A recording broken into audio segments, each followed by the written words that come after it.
Real Money Matters. Rachel Kennedy here, and I want to personally thank you for logging in today and watching. And I want you to know that your money matters. It matters what you make. It matters what you spend. It matters how you manage what's been entrusted to you. And so I encourage you today, call someone, let them know Real Money Matters is on the air. And we're going to be dealing with matters of money. Many times in life today, everything deals with money. When you get up in the morning, money is all around you. You're going to need it to drive your car somewhere. You're going to need it to eat breakfast. You're going to need it all throughout the day. So I want to bring an awareness to you about money. And that is what this show is all about. Today, we're going to have a special guest a little later who's going to talk to us. It's going to be a banking specialist who's going to be on, who's going to tell us about basic banking principles. So I want you to, right now, call someone. Let them know Real Money Matters is on the air. And we're going to be talking about money matters. Also, get a pen. Get your favorite drink, Java, tea, juice, water, whatever you like. You're looking at me on your mobile device or you're looking at me on your laptop. So I want you to prepare yourself to take notes. Pay attention and listen and get an awareness of where you are with your money financially. And we're going to take control of our money. We're going to tell our money where to go. Because guess what? If you don't tell it where to go, it's going to leave without your permission. So I want you to be in control and you to know and have an awareness of what's going on with you financially. With bank fraud and different things that are going on in the world today, it is so important that you track your finances. It is so important that you understand banking and banking principles. And I am so excited that this guest is here today to share with you about banking principles. But today, before we go there, I want to review last week. Oh, how many of you did the assignment from last week? Do you remember what the assignment was? We talked about tracking your income. Now, we're going to start off slow. With our finances, we're bringing you to an awareness. And what we want you to do, I don't want you to stop what you're spending now, how you're doing it. I just want you to think about it. Just think about what you're doing with your money each and every day. Last week, we asked you to track your money. How much money do I make in a month? How much income comes into my life? How much money is entrusted to me each and every month? Did you write down your wages? Did you write down your Social Security? Did you write down friend of the court, child support?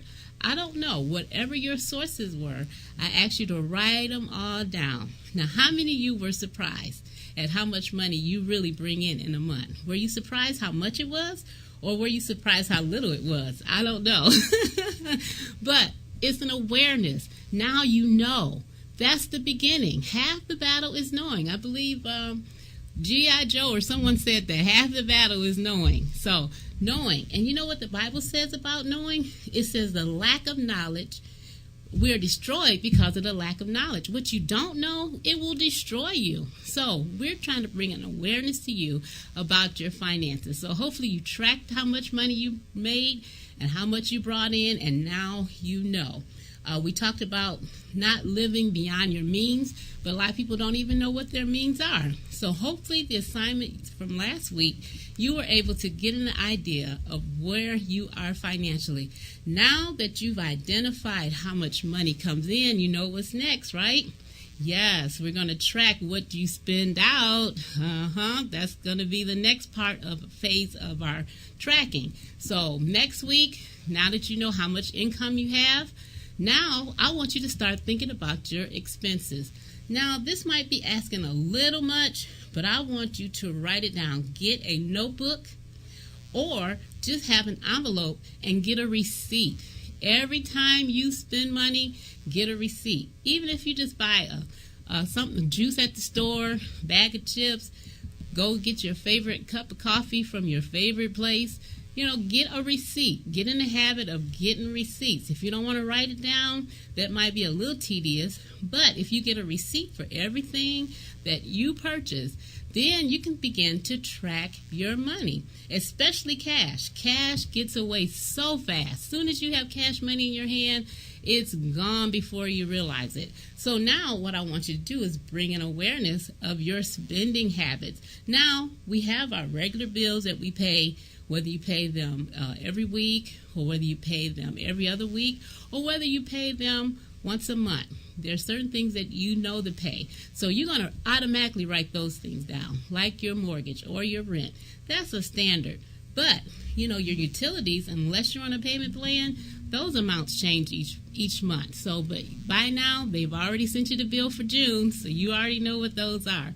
So those things that are fixed, that you already know how much they are, write those down, and that'll be a start of tracking what you spend. Now, you know your income. Keep that in mind. We talked about regular income, and we talked about irregular income. What is irregular income? Irregular income is income from people who are get commissions. Those who are in sales. If you're in sales, then you're real familiar with irregular income, because it's not every 2 weeks you get $1,000, or every 2 weeks you get $1 million, whatever your rate is. But it's irregular, and it can be high one month, low the next month. But guess what? Your bills don't change, and they're not irregular. They may be irregular, but they're going to come, and they're going to cost you. So that's the second part of our assignment. So we're building a foundation. We're going to get you to that point where we are going to develop a budget. Yes, the B word again, a budget that's going to work for you. And so in talking about the budget, I know I brought to your attention last week, we are in the month of June. Oh my goodness, the year is getting away from us. So you know what that means. I mentioned it last week, Christmas. Yes, we need to start now, preparing for Christmas.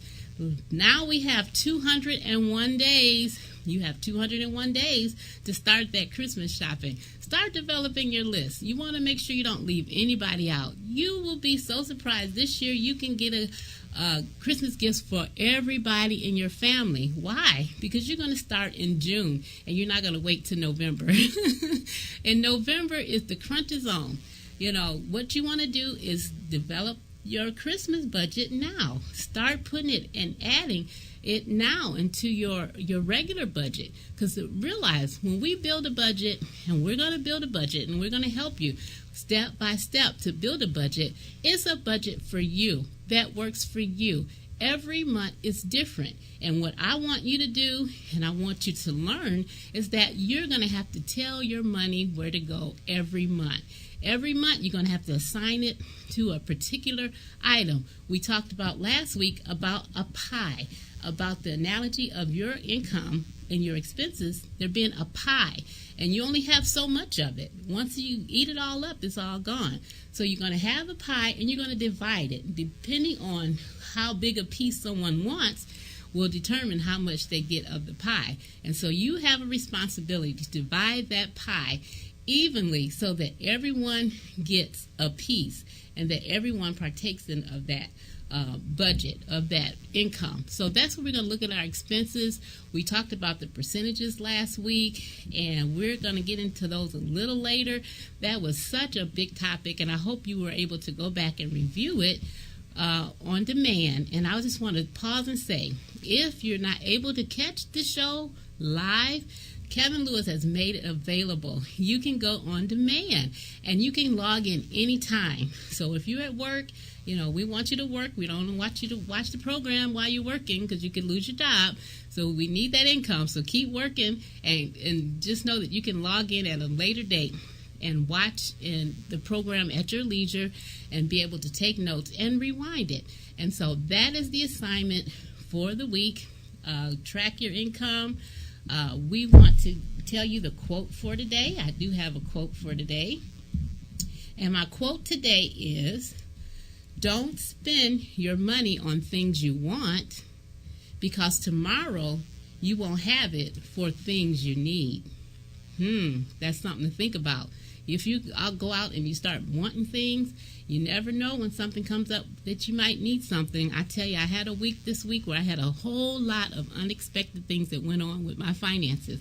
But you know what? I was prepared. Why? Because I had a plan. And that's what I want you to. Life happens and things happen, but have a plan and have a backup plan. Have a backup for your backup. Because you just never know, because life happens. And you don't want that one thing to come and take you off to where you can't survive for the rest of the week. You know, you may have to make some adjustments. Maybe I got to take my lunch this week. I can't eat out because some other things came up and I have to adjust some things. So keep that in mind. So don't spend money on things you want all the time. You know, you have your times where you can do that, but you have to have an awareness and know that things come up unexpectedly, and you want to be able to get the things you need every day. So saying that, we're going to take a break, and I want to bring this banking specialist on. I want to give her plenty of time to be able to explain to you the necessary things that we need to have a bank account and the importance of having a bank account. So stay tuned, take a break, call someone, let them know I'm on the air, and we'll be back very shortly, and we'll discuss basic banking principles. Thank you.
we're here talking about basic banking principles. And today I am so glad to have a special guest here who has been in the banking industry for years. Know that banks are like fast food restaurants.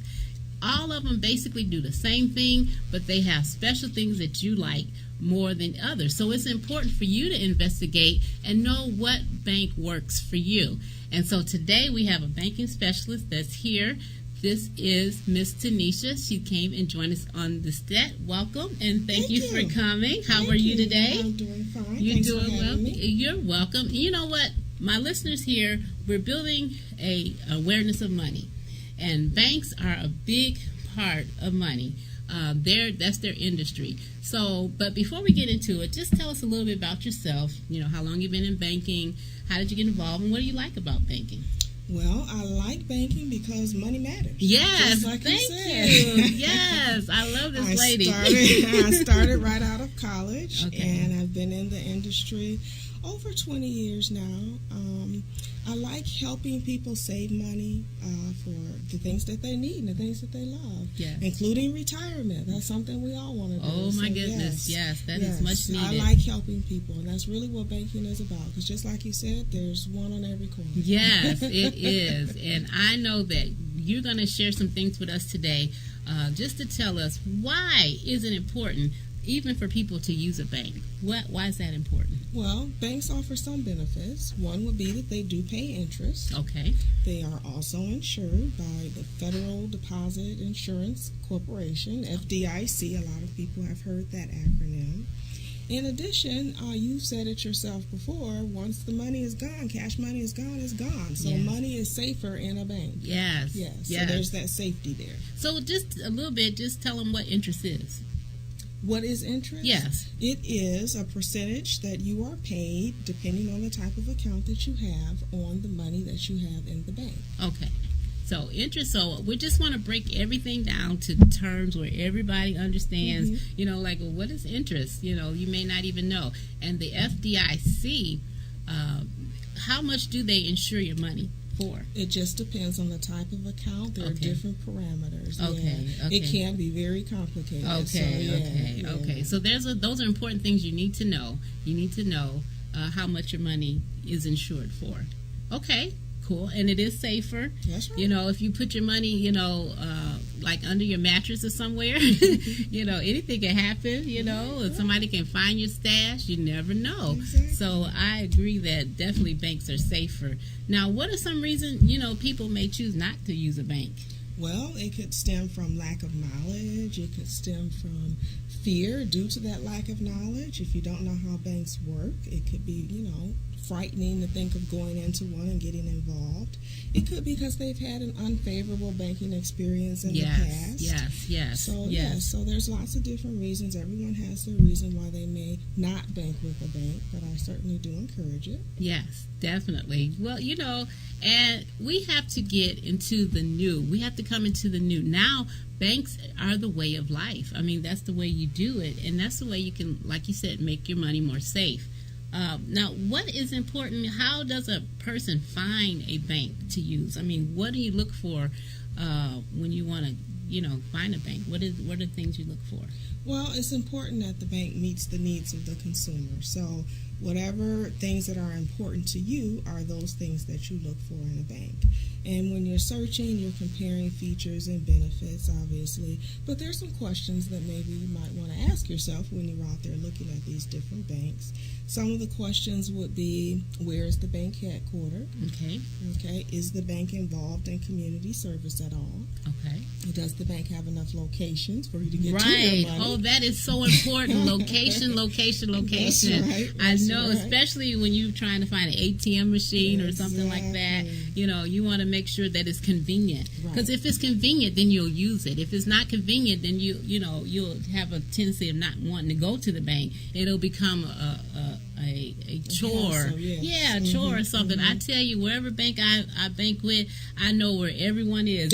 I can rattle it off just like I know. Because I know, okay, it's one at this, it's one is here. So convenience is so important. I definitely agree with that. So location, in addition to the hours. Yes. Does it have that's a big thing hours? too. Yes. And then depending on what the hours are, do they have the ability for you to access your funds? Yes. Through mobile, ATMs, yes, online banking. Yes. And I want to say a thing about availability in the funds. We live in a society now that is 24 hours. Back in the day, 9 to 5, that was it. But now you have people who work all different shifts. We have 24-hour restaurants. We have 24-hour post offices. Yeah. We have 24-hour things where people normally, when they're sleeping, you would think, oh, I'm sleeping. Nothing. There's no activity. But there's activity 24 hours a day. So convenience is so important. And I think that is definitely a big benefit that we should look at. And like I said, most banks are so competitive. All of them are doing it. They really are. And so you just have to find that niche, and that's going to work for you personally, because it's about you. It's your money. So it matters. That's right. Wow. So how does a person go about opening an account? Let's talk about opening an account. What do they need? What information, and how does that happen? Well, every bank has different requirements in terms of information. So the most important thing is to compare the features and benefits that each bank offers and what products and services that they offer. Okay. And then once you go in the bank, you'll ask them what you may need in terms of to open the account. Okay. So there's lots of different types of accounts: checking, savings, certificates of deposit, individual retirement accounts. And what happens is you go into the bank, and the banker should be asking you a few questions to figure out and make the best recommendation for that type of an account. Okay. So the question may sound something like, is this money that you're using to save for something in particular, or is this money that you're going to be using to pay your day-to-day bills? Okay. And then based on the answer to that question, the banker should be able to recommend the best product. Okay. All right. And so just to go to the basics, we need identification. You need to, can I open it and not, have an ID or anything? No, not usually. Okay. Yeah, if it's your money, you want to be able to tie it right to you. Yes, so you need to have some identification. Okay. Is that like, do I need a social security number or a tax ID number or anything? Usually you do. Yes, you need social security number. Yeah. So, because that assigns an identity to it, it makes it yours. Exactly. It owns it, and it makes it personal. And then also, like you said, the different account, you have the personal and then you have business accounts. So for a business, is it any much different than opening a business account as it is a personal as far as identification? Oh, it's very different. Okay. It gets a lot more involved in terms of what you need. Because now I'm not just identifying you, I'm identifying the business. Okay. Yeah. So it can be very involved. Okay. So opening an account is you're going to require some information as far as what you're going to be using the account for, whether it's savings and things of that nature. And I want to add to that, that is so important that usually when you get a checking account, did you have a savings account tied into it? Exactly. Yeah, because I think it's it just important. depends on what your goals are. What are you saving for? What is this money for? What is it doing for you? Okay. All right. Okay. Now that we open the account, let's assume the account is open. How do we operate it as far as checks and debit cards and things? How do those things work? Okay, well, the first thing is to make sure there's money in the account before you write a check. If you don't put it in, I can't get it out. Exactly, okay, no deposits, no withdrawals. Okay. So that part is very, very important. Okay. In terms of using checks, you write the check out, and normally you present it to the merchant or whoever it is, and if they require your identification, then you give them that. So that is a very simple way to write a check. If you're using a debit card, they'll have a machine there. You actually just swipe the card, and it takes the money right out of the account. If you're using an automatic teller machine, because some people don't know what ATM means. Thank you. Yes, an automated teller machine, then you'll need a personal identification number, and you go right up to the machine, put that in, and it takes money out of the account as long as there's money there. Now, do the bankers, will they ask you for your PIN, your personal identification number? Oh no, this should be personal to you. Okay. Yes. That's something you should not share. Should I write it on the card so I'll know what it is? Oh, we don't recommend that at all. Okay, Yes. we're just trying to see. We want to make sure we keep everything sure. private and secure. Because if you lose that card, someone could have access to all your funds, and with fraud and things of that nature that are so relevant these days. Yes, it is. It is so important that you demonstrate very good personal judgment. Judgment on where you leave information and how you lay it around, or just lose it, because that can happen too. And Exactly. then you want to guard yourself against those things. So your PIN number will not be asked by anybody. It shouldn't be. You shouldn't share it. And you shouldn't share it. So that's information. Pass it on and tell everybody that. Don't give out your PIN number. Even if it's somebody you know and you trust, still, just for their safety too. They don't want to be, caught saying, well, you took some money on without my permission. So never share that with anyone. Now, as far as, I know this is a big thing. A lot of people don't really balance their checkbook. They don't even know what that means. Talk a little bit about how do you balance your checkbook, or balance your account, or keep a register even. Yes, we do recommend that you keep a register. Everyone does things differently, but banks provide registers, paper registers. Mm-hmm. I've heard you say before, who uses paper and pencil these days? Right. But we still do that to keep track of our money. Yes, we must know where that money is going. Definitely. So we do recommend that you keep a register, and then you're able to reconcile that back, balance it back to the statement that you get from the bank. You should get a bank statement monthly, if not quarterly. So if I want to know what's in my accounts, can I just call the bank and just say, well, what's my balance? Will that give me an accurate account of what's in my account? Not necessarily. You have to know what it is that you have been doing in the account, because the banker doesn't know that you just wrote a check recently. Right. Yeah. So if I wrote a check and it doesn't go clear the bank, or doesn't go through, say I just mailed it and I call the bank, then I have to take into consideration the check that I've written. Exactly. Okay. And that's why it's important to keep a register. Exactly. Because if the bank doesn't know until it clears the account. Right. And sometimes, people hold checks for weeks or months. They could. Well, not like now. They used to. If you go to Walmart or you go to these stores, they will do it on demand. Oh my goodness. You don't even have to give them the check. Now, have you noticed that? Yes, I have. You can go and they just want you to swipe. Sign it. Just sign it. And they have these little electronic things, and it's out before you leave the lane. Like, oh my goodness. Right, yeah. So before, people may have written checks and say, well, I got a day or two to cover that. Yes, none of that. I know none of my viewers have done that, right? No. And I've never done that. But, with electronics and things today, they don't wait. Yes, they don't. That's They why take it's that important money. to have that register. It really is. Yes, and then the other thing I wanted to mention too is, like, even with using your debit card, say getting gas, and I know I've experienced this. Sometimes they'll put $1 hold on your account and don't take the whole amount out. Mm-hmm. So you're thinking when you get your balance that that gas has been deducted, and it hasn't. Mm-hmm. And so that's another point. You have to. Why it's important that you have a register and that you write it down. And I know it's tedious, and it's saying, well, I don't want to write down every little thing. Well, you don't want any insufficient fund fees either.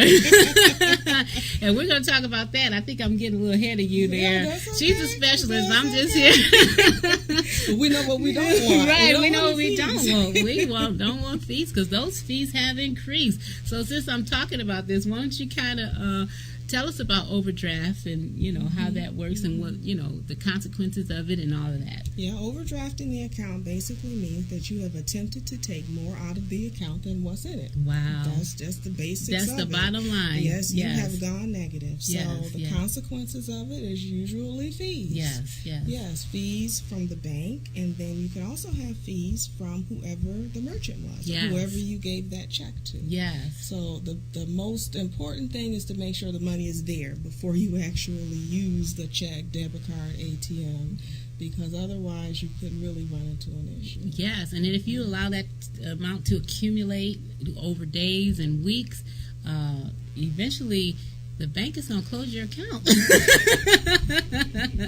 And I don't know that from personal experience, but I know that from other people. And then it makes it challenging for you to get another account, because once they report you that, you have an account that hasn't been settled, and if you do it, I think it may happen once in a while to everyone. Maybe perhaps, things happen. And so that doesn't mean that, they're going to close your account immediately. But when we're talking about repeat offenders, those who continue. It's important to be responsible. Yes. That's what it is. Yes. It's important to be responsible in how you're handling your money. Yes. That's what's most important. And it's important that you if you notice that happens, contact everybody immediately. I apologize. This happened. Make it good right away, and catch it and just move on. And just make sure it doesn't happen again. Because all it takes is one time. Those fees are astronomical. And they can add up. And by the end of it, you could, that's another bill you have to pay. Right. And you have to budget that in. We don't want to tell our money to go to that. Right. So, did you have any other suggestions or recommendations concerning banking or banking issues that you would like to discuss? I would recommend that they find a bank and then find a banking professional if they have further questions. Okay. Basically, every bank is different. Every person is different. All goals and needs are different. So that would be the recommendation, is to find a banking professional to ask more questions. Wonderful. Wow. Well, I hope that you have learned something about banking. Me personally, I've dealt with banks for years. Dealing with money and money matters. I have managed other people's money, and I do manage other people's money. And sometimes that can be a challenge for me, because when I'm managing other people's money, sometimes, I may not want to manage mine. And I want to go home and not think about the bill. But I promise you, I have a set time that I do take the time, because if I don't tell my money where to go, it's going to leave without my permission. And so what happens with banks, and it allows you to put your money in a safe place, and it allows you to help you to track your spending. So I had mentioned earlier about tracking your spending and getting receipts. Well, if you have a bank, and if you use your ATM card or your debit card, which they make it so convenient, then you have a record even on your bank statement of things that you've purchased. So that's another area or another way that you can do your tracking. The assignment we talked about, tracking your money, get your bank account. If you haven't opened a bank account, go out today, start looking. They even have online banking. Let's talk about online. I didn't mention online banking. A lot of people, there's convenience in online banking. Can you share a little bit about that?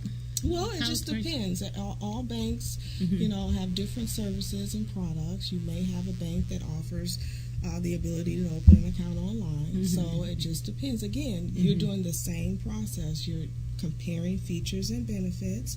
If that's something that you want, looking to see if the bank offers that.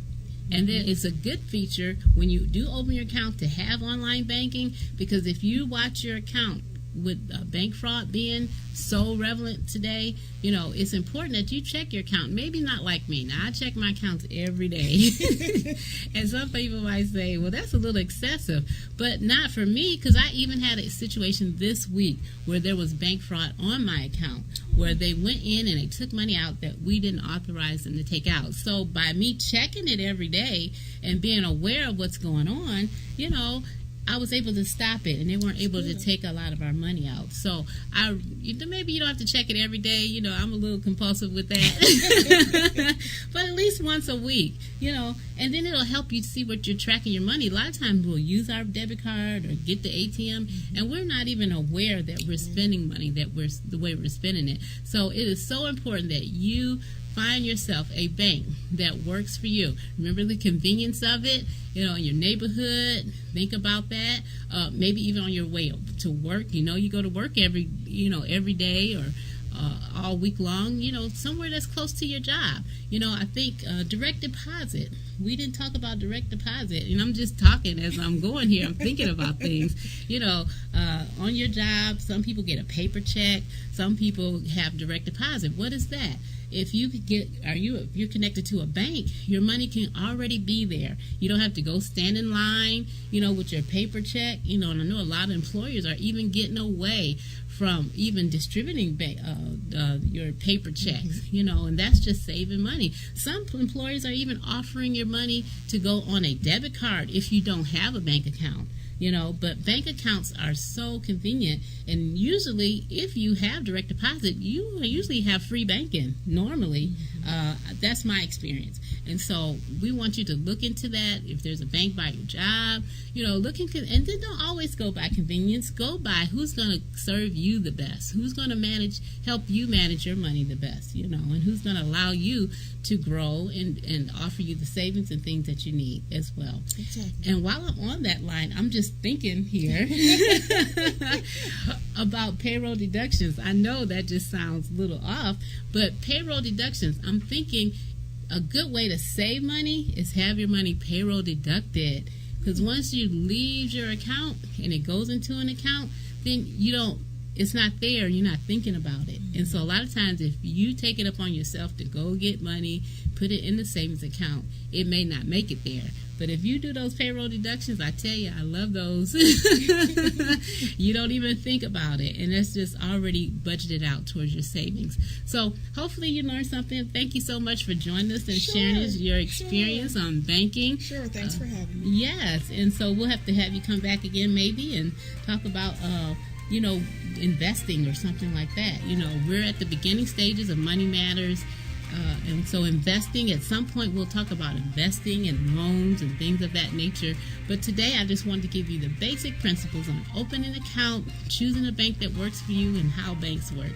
So thanks for tuning in. We're going to take a break again, and we'll come back after this announcement. Thank you.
missed that last segment dealing with banking principles, then you're going to have to log back in later. We had Miss Tanisha here, and she did a wonderful job, and I'm so glad she joined us on the show to explain to us the importance of banking.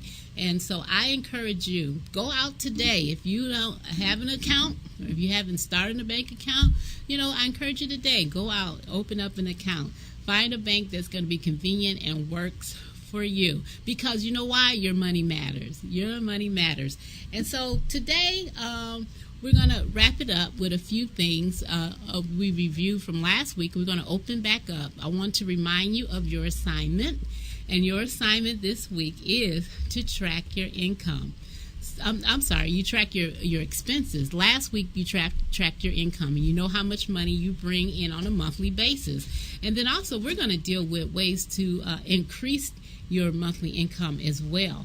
So whatever it is right now, we want to at least identify what you're making now, and we want you to find out how you're spending what you're making. So before we even talk about increasing, and there are ways that you can increase your income, before we even talk about that, we want to see how you're spending what you already have.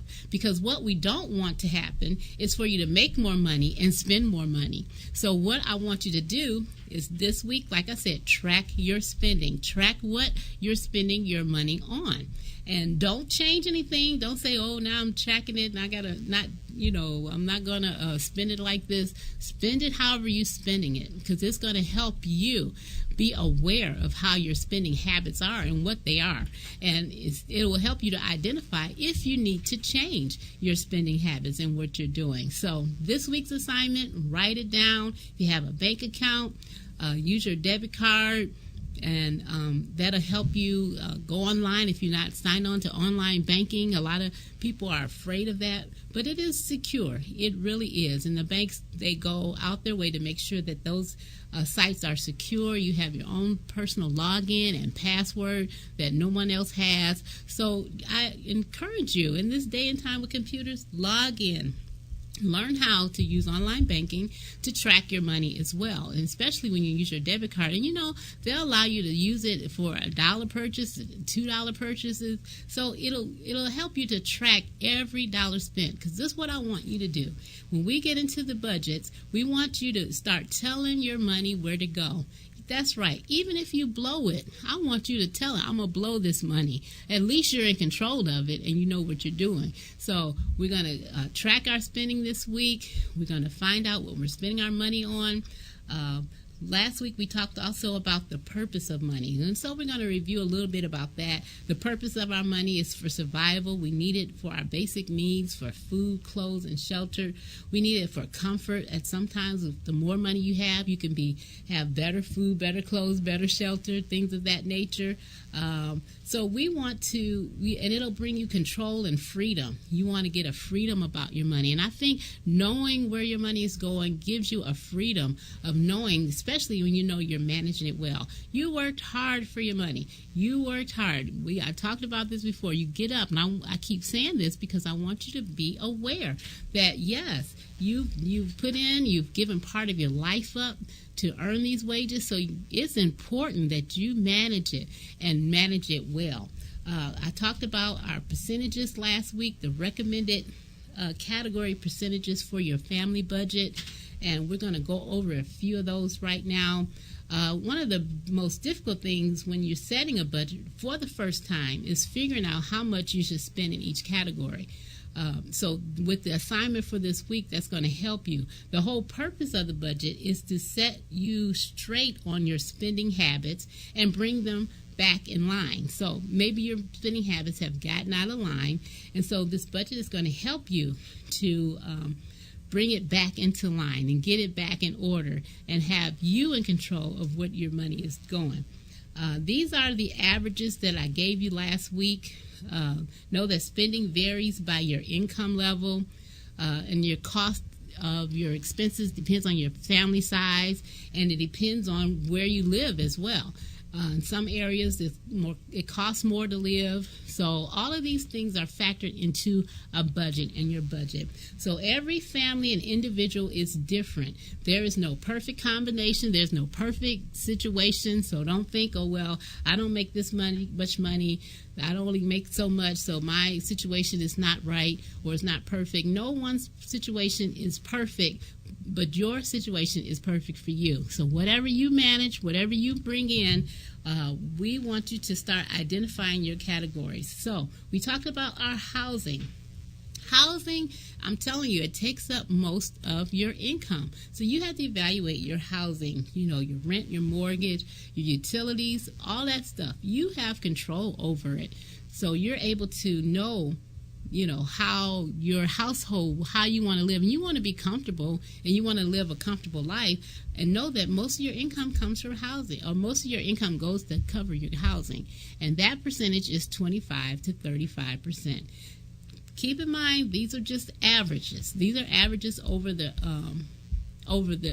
world, the nation. That's our national averages. But what I want you to do, and as we're personalizing and building your own personal budget, you'll be able to figure that out, what your percentage of living is. And you may be able to do that after this week, because you're going to be tracking your spending habits. You're going to be tracking what you spend your money on. You already know what your income is now if you completed the assignment from last week. And if you haven't, you still have time.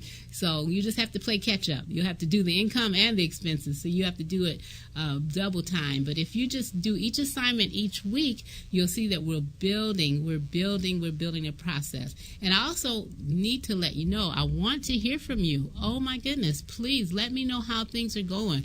Email me. You can contact me at Real Money Matters at RachelRKennedy.com. Yes, email me. Let me know. Were you surprised about what your income was?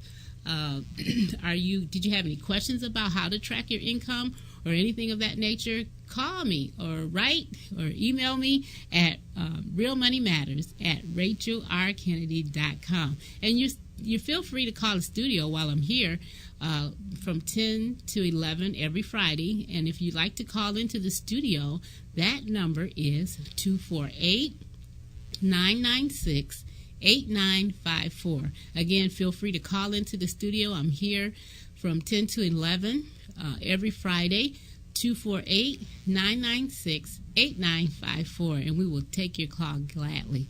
And so back to the percentages. So we're back.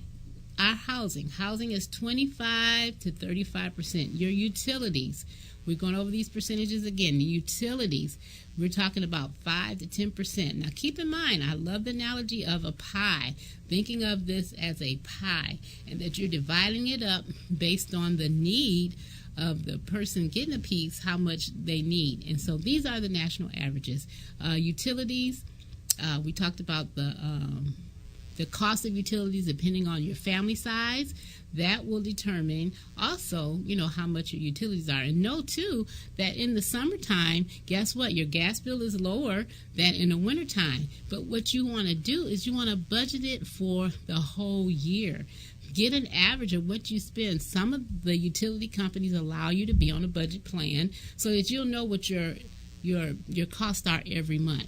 And if you can do that, that would be great, because otherwise you're going to see a fluctuation, and you'll be in the summer like, wow, my gas is high, and you'll start using that money for other things. But then in the wintertime, it'll be like, oh my goodness, my gas bills are high, especially in Michigan. You know how cold it gets. So you want to consider that, in the summertime. Think about the winter. That's what the ants do. They prepare for the hard time. They prepare for the winter time in the summer. So that's what we're going to do. We're going to prepare for the winter in the summer. Thinking about your utilities. Transportation. Think about your transportation. In the summertime, gas goes up usually, and that's that's interesting, because a lot of times people take their vacation in the summertime, and isn't that something that the gas goes up then? And so that affects not only your gas prices, but it affects other means of transportation, whether it's airlines, or if you're flying, or even if you're taking the train or the bus. Gas prices affect every means and modes of transportation. And so that takes about 10 to 15%. Even your transportation is more than your utilities. And you think about that, transportation, we need it every day, just like our housing. These are things we need every day, and they take up a lot of percentages. The other thing we talked about is health care. Some people don't even have to pay for their health care, so this may not even be a factor in their pie. This might even be a factor in their in your budget. But find out what works for you. Food, that's in our budget. Every week, every day, we have to eat. Well, we don't have to. Well, yes, we do. We have to eat for survival. So we have to factor in that. We factor it in. And food is like 5 to 15%. So we're going over these percentages again. Savings, please save. Save 5 to 10%. Consistently, I mentioned earlier about direct payroll deductions. Yes, payroll deductions are a great way for you to save and not think about it. You can put it into, I have a Christmas fund within a banking or financial institution. Oh, and I love that Christmas fund. Talking about Christmas, yeah, 201 days. I had that thought again. I have a Christmas fund that has been accumulating since last year. Oh my goodness, I'm looking so forward to Christmas. And the thing about a Christmas fund is that once you put the money in, they only give it to you once a year. So that money is tied up and secure. So I always tease my daughter. I say, wow, I'm going to have a good Christmas this year because I'm putting it away and I'm not even thinking about it. And it's accumulating. And just think about it. You don't have to save a lot. You can save just a little. Just think, if you save $10 a week, that's $520 in a year, because there's 52 weeks in a year. So if you think, well, I can save $10, then think, well, I can save $20. So then you have doubled from $500 to $1,000 without even thinking about it, without it being an effort or energy on your part at all. So think about savings. You can save small amounts. Small amounts add up. But the key to it is that you have to be consistent. Consistency pays off. Slow, steady progress. So save. So I got off on the saving because I do have a Christmas fund, and I got excited because, like, wow, I'm going to have a good Christmas. And you know what I even thought about with that saving is that not even spending it. Maybe I'll just roll it over to the next year. So in 2 years, I can have doubled even what I would have saved and spent for this Christmas. I can even have a better Christmas in another year after that. So it's like saving for the future. A lot of times we want things now. We want it now. We don't want to wait. But if it accumulates, one thing about money, once it's there, it's not going anywhere until you spend it. So we want you to save. We're going to talk about investments at a later time. I think that's further down our goals of things to talk about, because right now we have to focus on your budget right now, designing a budget that works for you, and know that you're going to have to participate in this process actively.